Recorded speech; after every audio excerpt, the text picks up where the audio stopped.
ഒന്ന് കൂമ്പ് തോരൻ, വാഴക്കൂമ്പിൻ്റെ തോരനാണ് വയ്ക്കാൻ പോകുന്നത്. ഇതിനു മുമ്പ് ഞാനൊരു വീഡിയോയിൽ കാണിച്ചിരുന്നു. വാഴക്കൂമ്പ് ഇളക്കിയെടുത്ത് അതിൻ്റെ കള്ളനെയും കള്ളിയൊക്കെ മാറ്റിയിട്ട് പിന്നെ ചോപ്പറിൽ വെച്ചിട്ട് അരിഞ്ഞ് നല്ല നീറ്റായിട്ട് അരിഞ്ഞെടുത്തിട്ടുണ്ട്. ഞാൻ കാണിച്ചു തരാവേ. ഇത് ചോപ്പറിൽ വെച്ചിട്ട് അരിഞ്ഞിട്ട് എടുത്തിട്ടുള്ള കൂമ്പാണ്. വേറെ കൈവച്ച് ഒന്നും വേണ്ട, ചോപ്പറിൽ മാത്രമായിട്ട് അരിഞ്ഞു കൊടുത്താൽ മതി. ഇതങ്ങനെ കിട്ടുമേ. ഇനി നമ്മളത് വയ്ക്കാനായിട്ട് തുടങ്ങുവാണ്. അതിന് വേണ്ടിയിട്ട് കുറച്ച് എണ്ണ ഒഴിച്ചിട്ട് കടുക് ഇട്ടിട്ടുണ്ട്. ചീനിച്ചട്ടിയിൽ എണ്ണ ഒഴിച്ച് കടുക് ഇട്ടിട്ടുണ്ട്. കടുകെല്ലാം നല്ലവണ്ണം പൊട്ടിയിട്ടുണ്ടേ. അപ്പോൾ ഇച്ചിരി ഉഴുന്ന പരിപ്പ് അങ്ങോട്ട് ഇടുവാണേ. മുഴുവൻ ഉഴുന്നാണ് നമ്മൾ വെള്ളത്തിലൊക്കെ ഇടുന്ന, ദോശയ്ക്കും ഇഡലിക്കുമൊക്കെ ഇടുന്ന ഉഴുന്ന് ഞാൻ അങ്ങോട്ട് ഇട്ടിട്ടുണ്ടേ. ഇതൊന്ന് ചുവന്ന് വരട്ടെ. ഉഴുന്ന് പരിപ്പൊക്കെ നല്ല ചുവന്ന് വന്നിട്ടുണ്ട്. അപ്പോൾ കറിവേപ്പിലയും കൂടെ ഞാൻ അങ്ങോട്ട് ഇട്ടിട്ടുണ്ടേ. ഇനി നമുക്ക് അരിഞ്ഞു വെച്ചിരുന്ന ആ വാഴക്കൂമ്പ് ഇതിലോട്ടൊന്ന് ഇട്ട് അല്പം ഉപ്പും കൂടെ ഇട്ട് നല്ലവണ്ണം മിക്സ് ചെയ്തിട്ട് ഒന്ന് അടച്ചിടാം. ഒരു 5 മിനിറ്റ് നമുക്കൊന്ന് അടച്ചിടാവേ.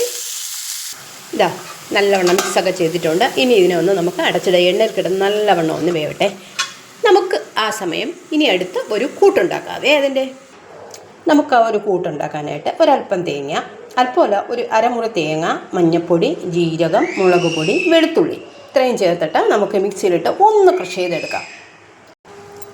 അരപ്പൊക്കെ റെഡി ആയിട്ടുണ്ട്. ഇനി നമ്മൾ അടച്ചിട്ടിരുന്ന ആ തോരത്തിലോട്ട് ഇതിനൊന്നങ്ങോട്ട് തട്ടാം. നോക്കിയിട്ട് നല്ല അടിപൊളിയായിട്ട് വെന്തിരിപ്പുണ്ട്. നമുക്ക് ഈ അരപ്പ് കൂടെ തട്ടി ഒന്ന് മിക്സ് ചെയ്യാവേ.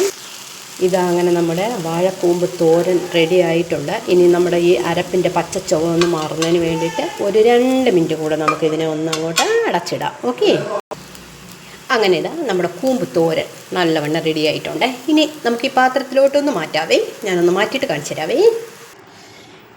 അങ്ങനെ നമ്മുടെ തോരൻ അടിപൊളിയായിട്ട് ഇരിപ്പുണ്ട്. കണ്ടോ, കണ്ടോ. അങ്ങനെ നമ്മുടെ കൂമ്പ് തോരൻ റെഡി ആയിട്ടുണ്ട്. നല്ല ടേസ്റ്റുമാണ്, നല്ല മണവും ഉണ്ട് കേട്ടോ. ഒരു വിഷാംശവും ഒന്നുമില്ലാത്ത നല്ലൊരു തോരനാണിത്. അപ്പോൾ നിങ്ങൾ വാഴക്കൂമ്പ് എവിടെ കാണുവാണെങ്കിലും ഇതേ രീതിയിൽ ഒരു 5 മിനിറ്റ് കൊണ്ട് തന്നെ നമുക്ക് വാഴക്കൂമ്പ് വയ്ക്കുക. ഇത് അരിയുന്നതാണ് ആൾക്കാർക്ക് ബുദ്ധിമുട്ട്. പക്ഷേ ആ ചോപ്പറിലിട്ട് വലിച്ചെടുത്താൽ ഒരു ബുദ്ധിമുട്ടും ഇല്ലാതെ 2 മിനിറ്റ് കൊണ്ട് നമുക്ക് ഇതിന് അരിഞ്ഞ് കിട്ടുകയും ചെയ്യും. Okay, by.